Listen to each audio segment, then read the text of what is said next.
I was standing in my garage workshop, carefully sanding down the edges of a birdhouse I'd been building for my grandson Oliver, when my phone buzzed on the workbench. The afternoon sun was streaming through the small window, casting long shadows across the sawdust-covered floor. I'd been working on this project all week, planning to give it to Oliver during our family trip next month. The Alaska cruise was supposed to be the highlight of our summer, something I'd been looking forward to for months. I wiped the sawdust from my hands onto my jeans and reached for the phone, expecting maybe a text from my neighbor about our weekly chess game or perhaps a reminder about my dentist appointment. Instead, I saw my son Michael's name on the screen. I smiled, thinking he was probably texting about last-minute cruise details or maybe asking if I needed him to pick anything up before we left. But as I read the message, the smile froze on my face. "Hey, Dad, need to talk to you about the cruise. Vanessa and I have been discussing it, and we think it might be better if this trip was just the three of us. You understand, right? It's important for us to have some quality family time with Oliver. We can all do something together another time." I read it again, then a third time. Each time, the words felt like they were rearranging themselves into something even more painful. Just the three of us. Quality family time. Another time. I set the phone down slowly and looked at the half-finished birdhouse. Behind my reflection in the darkened phone screen, I could still see Michael's message glowing, the words burning themselves into my vision. My hands were trembling slightly, and it wasn't from the power sander I'd been using. The Alaska cruise wasn't just any trip. I'd spent months planning it, researching the best routes, the most family-friendly excursions. I'd booked a suite with connecting rooms specifically so Oliver could easily come between our cabins. I'd even arranged for a private whale-watching tour because Oliver had been obsessed with orcas since he was 5 years old. The total cost was sitting at just over $18,000, all charged to my credit card. And now, apparently, I wasn't invited to my own family vacation. I walked back into the house, my mind racing. The living room still had photos of my late wife Sarah scattered across the mantel. She'd passed away 4 years ago after a brutal fight with breast cancer, and raising Michael through that loss had been one of the hardest things I'd ever done. Or so I thought. It seemed I hadn't done such a great job after all. I sat down at my kitchen table, the same table where Sarah and I had shared countless meals, where we'd helped Michael with his homework, where we'd celebrated birthdays and holidays.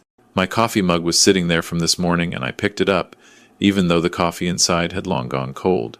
I needed something to hold on to while I processed what I'd just read. See, this wasn't just about a cruise. This was about everything I'd done for Michael and Vanessa over the past 5 years. When Sarah got sick, our savings took a massive hit. The treatments, the experimental therapies we'd hoped would save her, the home care in those final months. It had cost us nearly everything we'd built together. After she passed, I was left with the house, my teacher's pension, and not much else. But I was okay with that. I'd had 37 beautiful years with the love of my life, and our son was doing well. That's all that mattered. Or at least, that's what I told myself. Michael had come to me 3 years ago, with Vanessa, his girlfriend of 2 years. They wanted to buy a house in Burlington, just outside Toronto. The market was insane, they said. They'd been outbid on 6 properties. They needed help with the down payment. More than that, they needed me to co-sign the mortgage because Michael's job as a marketing coordinator didn't quite meet the bank's requirements, and Vanessa's income from her yoga studio was too inconsistent. I'd hesitated, not because I didn't want to help my son, but because I knew that co-signing meant I was fully responsible if they couldn't make payments. But Michael had looked at me with those eyes, the same eyes Sarah had, and said, "Dad, we really need this. We're planning to start a family, and we need stability." So I signed. $125,000 added to their down payment. My name on a $400,000 mortgage. 6 months later, they got engaged. Vanessa wanted a party. Not just any party, but an engagement celebration at one of Toronto's upscale venues. Michael had pulled me aside and explained that Vanessa's family had certain expectations, and they couldn't afford to disappoint them. Could I possibly help out? $15,000 later, they had their party. Ice sculptures, premium open bar, a live band, the works. I'd smiled through the whole thing, even when Vanessa's mother had made a comment about how generous Michael was to give everyone such a lovely evening. Then came the wedding last year, another $25,000. I'd refinanced my house to help cover it because by that point my savings were nearly depleted. But it was fine. It was all fine. Michael was happy. Vanessa seemed happy. And Oliver, their surprise pregnancy turned beautiful boy, had become the light of my life after Sarah's death. I'd been the one at the hospital when Oliver was born because Michael had to work and Vanessa's mother was in Mexico. I'd been the one who helped with the night feedings when they brought him home. I'd been the one who showed up every Sunday for family dinner, bringing groceries because I noticed their fridge was often embarrassingly empty, despite their thriving careers. And now, apparently, I was too much of a burden to bring on a family vacation that I'd paid for. My phone buzzed again. Another text from Michael. Also, Dad, we're going to need to use your credit card for some expenses on the trip. Our cards are pretty maxed out right now. We'll pay you back, promise. Something inside me cracked. Not broke, exactly. More like crystallized. Became clear and sharp and cold. I called him immediately. He answered on the third ring, and I could hear Oliver singing in the background, that high, pure voice that always made me smile. Hey, Dad, what's up? Did you get my message? I did, I said, keeping my voice steady. I need you to explain something to me, Michael. Help me understand what just the three of us means when I'm the one who booked and paid for this entire trip. There was a pause. Then I heard him say something muffled, his hand probably over the phone's microphone. When he came back, his voice had taken on that particular tone he used when he was trying to manage me. I recognized it from when he was a teenager, trying to explain why he'd missed curfew. Dad, don't take it personally. Vanessa just thinks that, given your age and everything, the cruise might be too much for you. All that walking, the excursions, the late nights. We don't want you to feel uncomfortable or like you're holding us back. My age, I repeated. I'm 62, Michael. I still go for a 5-kilometer run 3 times a week. I volunteer at the community center. Last month I helped renovate your sister's deck. I know, Dad, but what? Another pause. Then Vanessa's voice came through, sharp and clear. She must have taken the phone from him. Bob, look, Michael's too nice to say it, but I'm not. This trip is for our nuclear family. You're not part of that. Oliver needs to bond with his actual parents, not his grandfather who spoils him constantly and undermines our parenting. Plus, honestly, we're planning to have my parents join us for part of the cruise, and it would just be too crowded with you there, too. The world seemed to tilt slightly. Your parents are coming on the cruise? We invited them, yes. They're meeting us in Juneau. They've never been to Alaska, and we thought it would be nice. You invited your parents to a trip I paid for, but I'm not invited myself. Bob, you need to stop being so dramatic. You can't expect us to plan our entire lives around you just because you helped us out a few times. That's what parents do. They help their kids. It's not some kind of transaction. I was quiet for a long moment. In the background, I could hear Oliver ask Michael something about packing his stuffed whale. My throat felt tight. Put Michael back on, I said quietly. Bob, put my son back on the phone. Now, there was shuffling, muffled voices, and then Michael was back. Dad, listen. I'm sorry Vanessa was blunt, but she has a point. We really do think this is for the best. Michael, I have one question for you, and I need you to answer me honestly. Do you actually want me on this trip, or is this entirely Vanessa's decision? The silence that followed told me everything I needed to know. I'll cancel my ticket, I said finally. You 3, enjoy yourselves. Thanks, Dad, I knew you'd understand. And hey, we really do appreciate everything you do for us. We'll make it up to you, I promise. Maybe we can do a day trip to Niagara Falls or something when we get back. I ended the call without responding. For a long time, I just sat there at the kitchen table, staring at nothing. Then I picked up my laptop and started looking through my files. I found the cruise booking confirmation. All 3 tickets had been booked under my name, charged to my credit card. The trip was in 4 weeks. Then I opened my email and searched for messages from Michael. There were dozens from the past few months. Requests for money to fix their car. A plea for help with Oliver's daycare costs because they'd fallen behind. A casual mention that they'd booked a weekend at a ski resort and put it on my emergency credit card that I'd given them just for real emergencies. I opened my credit card statements. Dinner at upscale restaurants in Toronto. A new laptop for Michael. Designer clothes from boutiques I'd never heard of. Thousands of dollars in charges I hadn't authorized. all on the emergency card I'd given them for things like if their car broke down or Oliver needed a doctor. Then I found something else. An email thread that Michael had clearly meant to delete but hadn't. It was between him and Vanessa, from 3 months ago. Vanessa, your dad's getting really annoying about the money. Maybe we should just cut contact after we get the house fully in our name. Michael, he's harmless. As long as we keep him thinking he's helpful, he'll keep paying for stuff. Once the house is ours clear, we can phase him out. My mom's life insurance should come to me eventually anyway, right? Vanessa, assuming there's anything left after he burns through it. Did you see he bought Oliver that expensive bike? We could have gotten a cheaper one and pocketed the difference. Michael, he's useful for now. Let's just keep him happy. The Alaska trip will probably be the last big thing we need from him. Vanessa, about that. I really don't want him on that cruise. He hovers over Oliver constantly, and my parents keep asking why we can't afford our own vacations.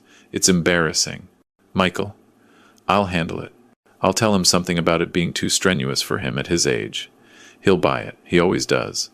I read it 3 times. 4 times. The words kept rearranging themselves, but the meaning stayed exactly the same. My son thought I was a walking ATM machine. My daughter-in-law thought I was an embarrassment.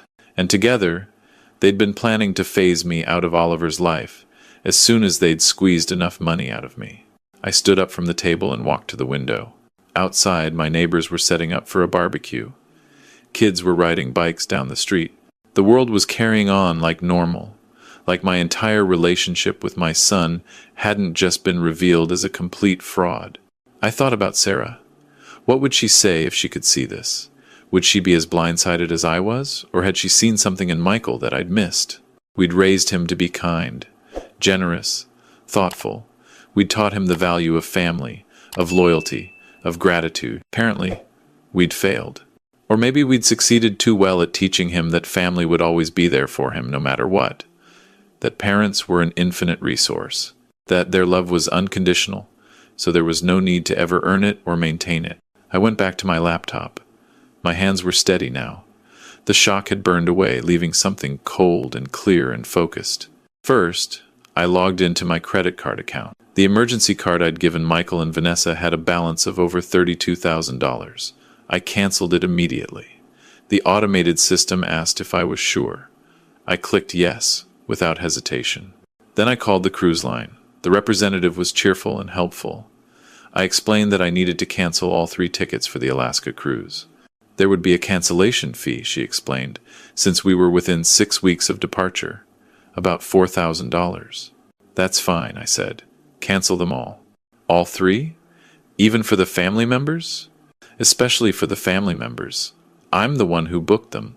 I'm the one canceling them. There was a pause. Then, more carefully, Sir, I'm required to inform you that if other passengers are expecting to go on this trip and you cancel their tickets, they will need to rebook at current prices, which are significantly higher than what you originally paid. I understand completely. Please proceed with the cancellation. After I hung up, I sat in the silence of my empty house. The cancellation confirmation email arrived within minutes.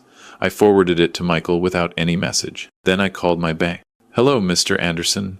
How can I help you today? I need to discuss a mortgage I co-signed 3 years ago. I want to remove my name from it. I see. Well, that would require the other borrowers to refinance the loan independently. Do they meet the lending criteria on their own? I don't know. That's for them to figure out. Sir, if they can't refinance and you remove your name, the bank could potentially call the loan due immediately. I'm aware. Please start whatever process is necessary. I spent the next 2 hours on the phone with various departments.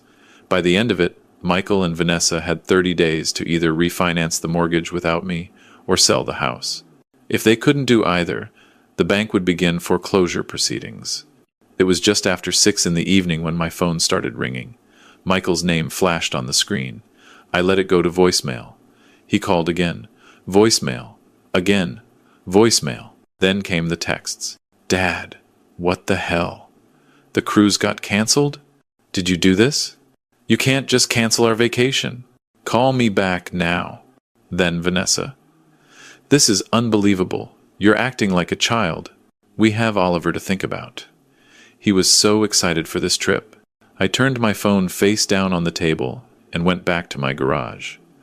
The birdhouse for Oliver was still sitting there, half finished. I picked up the sandpaper and kept working. The rhythmic motion was soothing, meditative. I could hear my phone buzzing inside the house again and again, but I didn't go back to check it.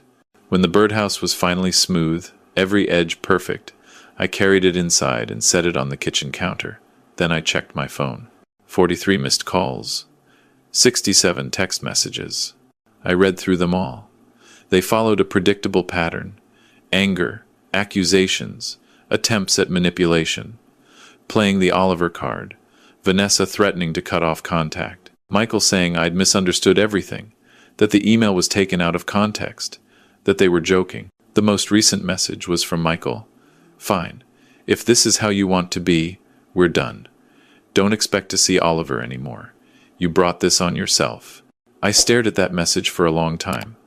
Then I took a screenshot of the email thread I'd found. I took screenshots of the credit card statements showing all the unauthorized charges. I documented everything, saved it all to a folder on my computer, and backed it up to a cloud drive. Then I called a lawyer. Sarah's brother James had been a family lawyer for 30 years before retiring. He answered on the second ring. Bob, how are you doing? I need advice, James. Legal advice. About grandparents' rights in Ontario. There was a pause. What's going on? I told him everything. The email thread, the exclusion from the trip, the threats to keep Oliver away from me. He listened without interrupting. Bob, he said finally, I'm so sorry. But here's the good news. In Ontario, grandparents can apply for access rights if it's in the child's best interest. Given that you've been a consistent presence in Oliver's life, and you have documentation showing their motivation is financial rather than based on legitimate concerns about the child's welfare, you have a strong case. What do I need to do? Document everything. Every interaction, every denial of access, every threat. Keep those emails. If they try to prevent you from seeing Oliver, we file. But Bob, be prepared. This could get ugly. It's already ugly, James. Fair point. Let me send you some information. In the meantime, don't engage with their provocations. Keep everything civil on your end. Make sure you're the reasonable one in all communications. After we hung up, I felt something I hadn't expected. Relief. For the first time in years. Maybe since Sarah died. I felt like I was taking control of my own life, instead of just reacting to everyone else's demands. My phone rang again. This time it was a number I didn't recognize with a Toronto area code. I answered. Mr. Anderson? This is calling from TD Bank regarding the mortgage at 47 Maple Grove Court in Burlington. Yes? We've received your request to be removed as a cosigner. I'm calling to inform you that we've sent notice to the primary borrowers that they have 30 days to qualify for the loan independently or make alternative arrangements. Thank you. I appreciate the update. Sir, I have to ask, are you aware that if the primary borrowers cannot secure independent financing, this could result in serious financial consequences for them? I'm fully aware. Thank you. The next morning, I woke up early and went for my usual run. The summer air was cool and fresh, and the streets were quiet. When I got back, there was a car I didn't recognize in my driveway. Michael's car. I walked up slowly, still catching my breath from the run. Michael was sitting on my front steps, and he looked terrible. His eyes were red, his hair uncombed, and he was wearing the same clothes I'd seen him in yesterday, in a photo Vanessa had posted on Instagram of their pre-trip meal prep. Dad, he said, standing up as I approached. We need to talk. I don't think we do. Dad, please. I know you're angry, but you can't do this. You can't just destroy our lives because of a misunderstanding. A misunderstanding? I repeated. I pulled out my phone and showed him the screenshot of his email thread with Vanessa. Explain to me what I misunderstood here, Michael. His face went white. That was just venting. You know how it is when you're frustrated. We didn't mean any of it. Which part didn't you mean? The part where you called me useful? Or the part where you planned to phase me out of Oliver's life? Dad, come on. You're taking this out of context. Michael, I found over $30,000 in unauthorized charges on my emergency credit card. Restaurants, clothes, electronics, weekend trips. That's not context. That's theft. We were going to pay you back. Really? With what money? You couldn't even pay for the cruise you demanded I not attend. He ran his hands through his hair, and for just a moment, I saw the boy he used to be. The one who'd cried when his hamster died. The one who'd made me breakfast in bed every Father's Day. The one who'd held Sarah's hand in the hospital and promised her he'd take care of me. But that boy was gone. Or maybe he'd never existed. Maybe I'd just been too blind to see the truth. The bank called, he said quietly. They said we have to refinance. Dad, we can't qualify on our own. We'll lose the house. That's unfortunate. Unfortunate? His voice rose. Dad, we have a child. Your grandson.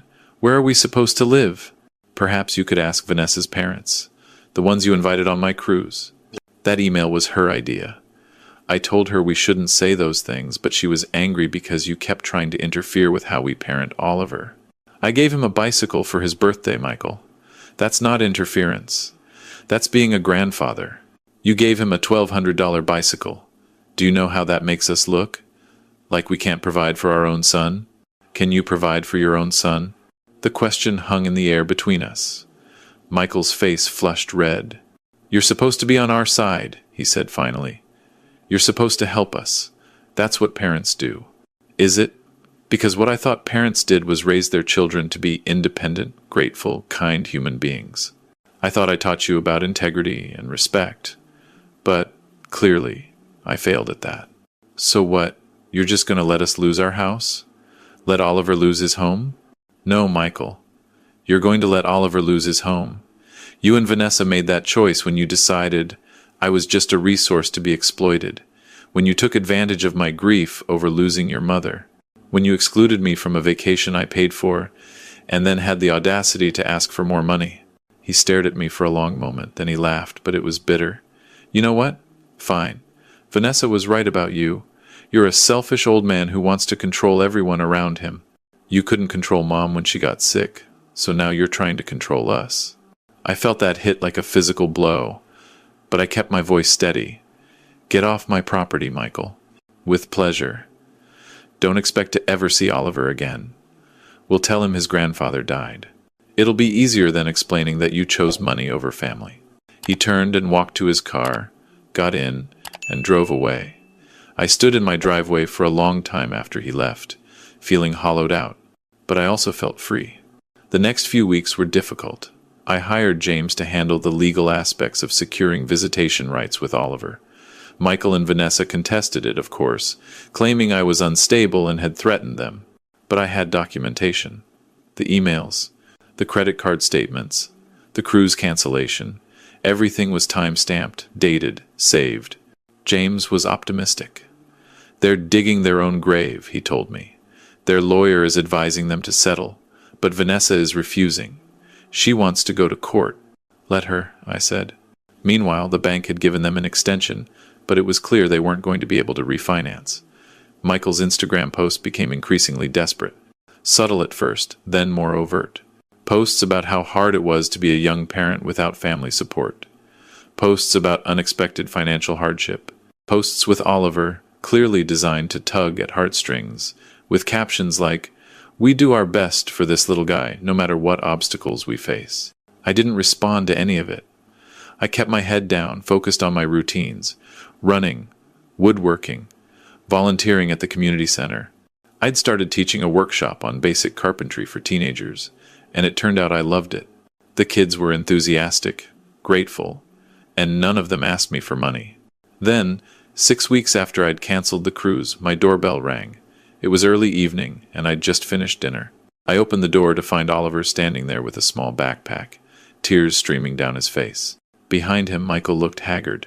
"Dad, I need your help, please. Just for tonight.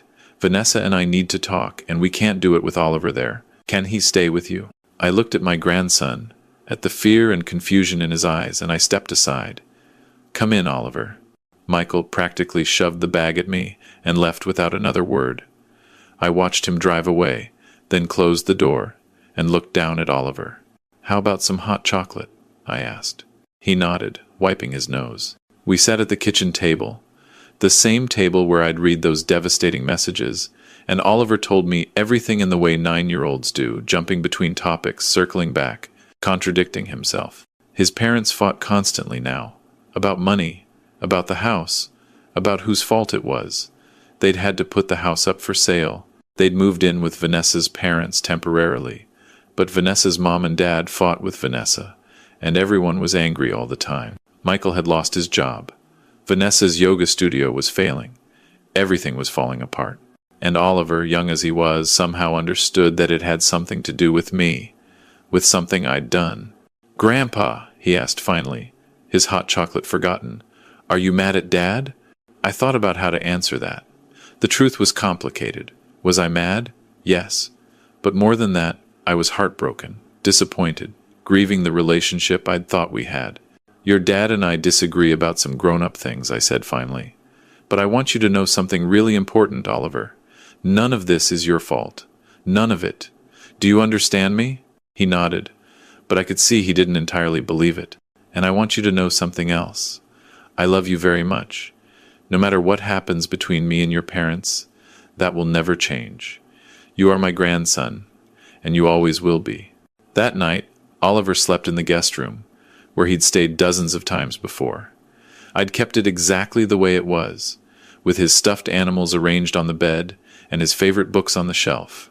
In the morning, he came down for breakfast, still in his pajamas, and for a few hours, we pretended everything was normal. We made pancakes.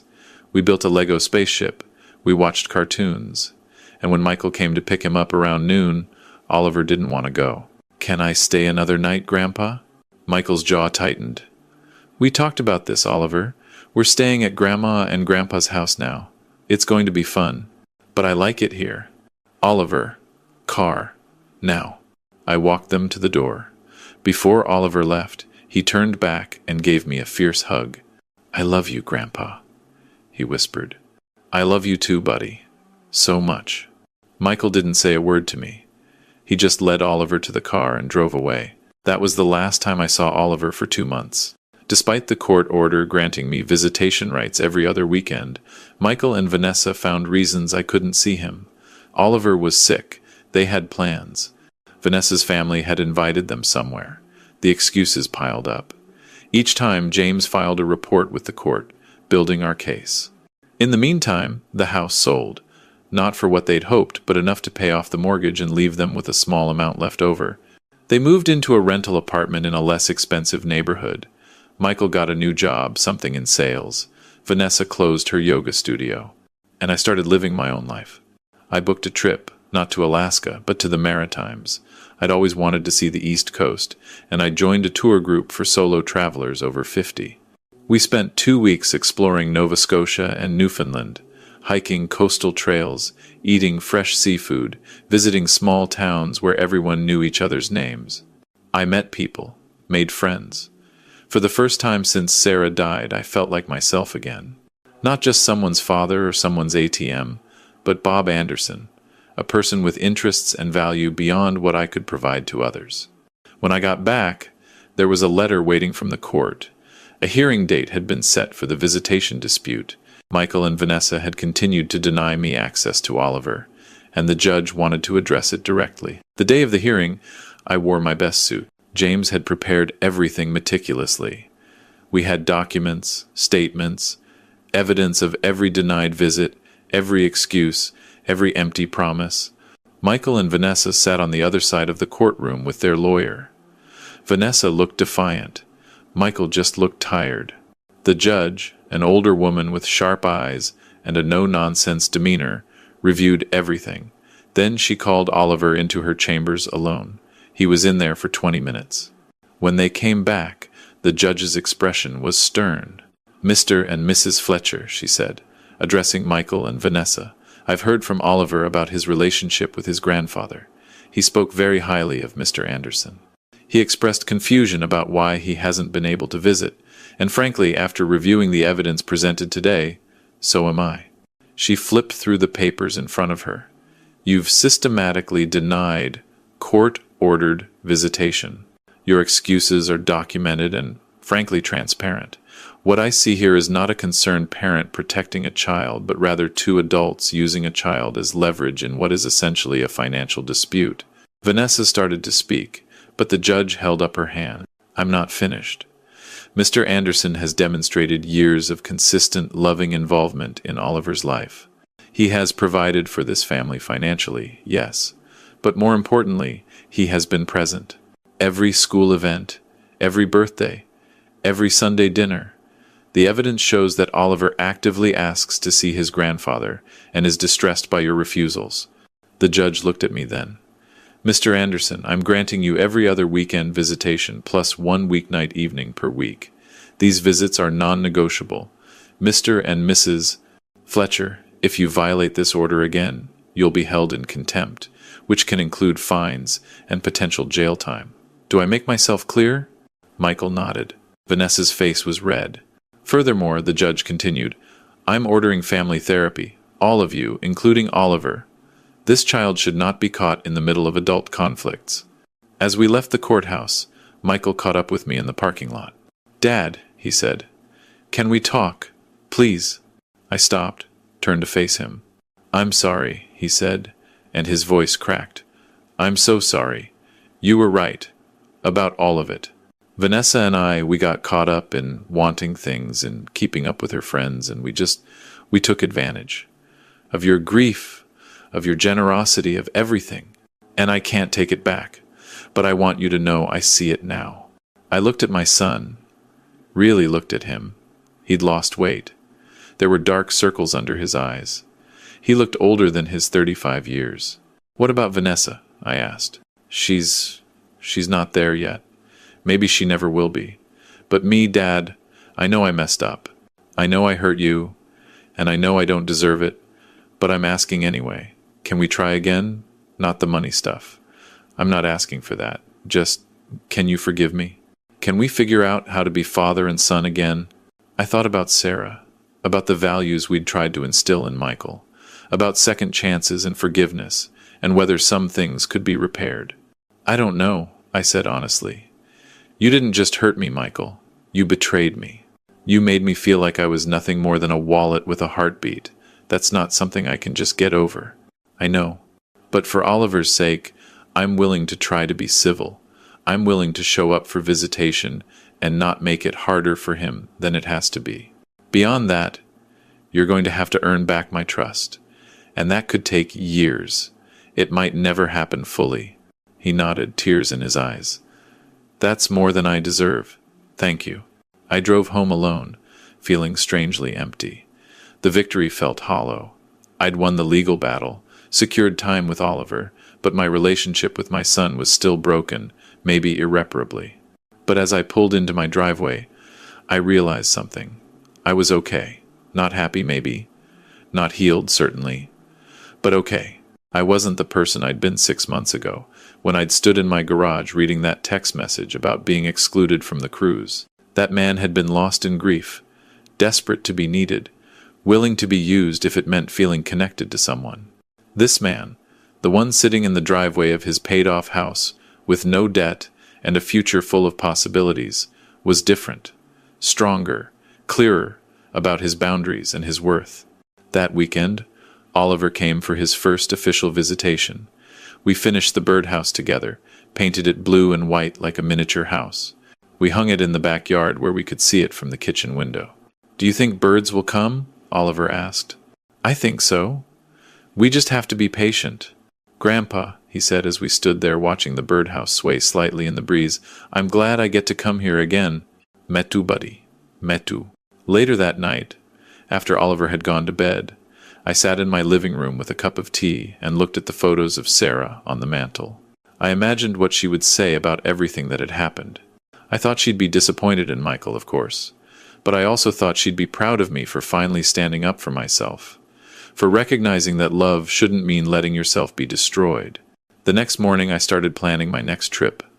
Maybe Iceland, maybe Scotland, maybe somewhere I'd never even considered before. The world felt wide open in a way it hadn't in years. Michael and I began the slow, painful work of rebuilding. Family therapy sessions every other week. Awkward conversations. Moments of real connection followed by setbacks. Vanessa participated grudgingly, clearly, still resentful. But Michael was trying. And Oliver thrived. Every other weekend he came to my house, and we built things together. Birdhouses, model rockets, a small wooden boat that we tested in the local pond. I taught him how to use tools safely, how to measure twice and cut once, how to be patient with himself when things didn't work out right the first time. I also started setting up a trust fund for him, separate from anything Michael and Vanessa could access. When Oliver turned 25, he'd have enough for a good start in life, whether that meant college, a business, or whatever he chose. But there was one condition, and I made sure it was written clearly in the trust documents. This money is for you alone. Don't let anyone use you as a bank.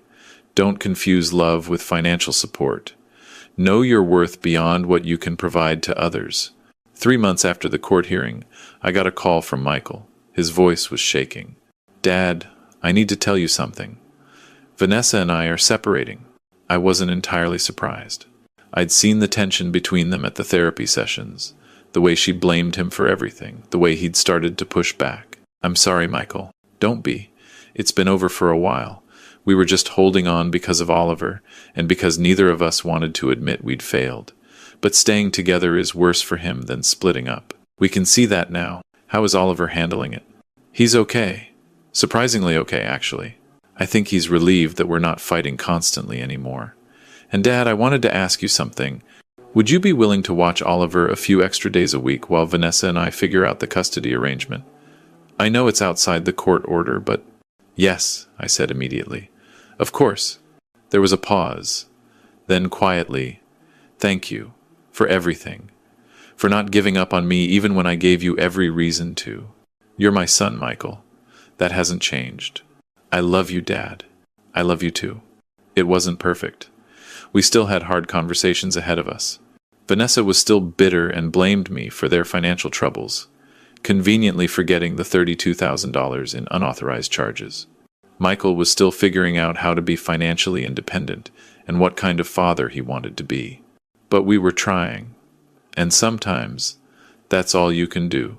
A year after I canceled that Alaska cruise, Oliver and I finally took a trip together. Just the two of us.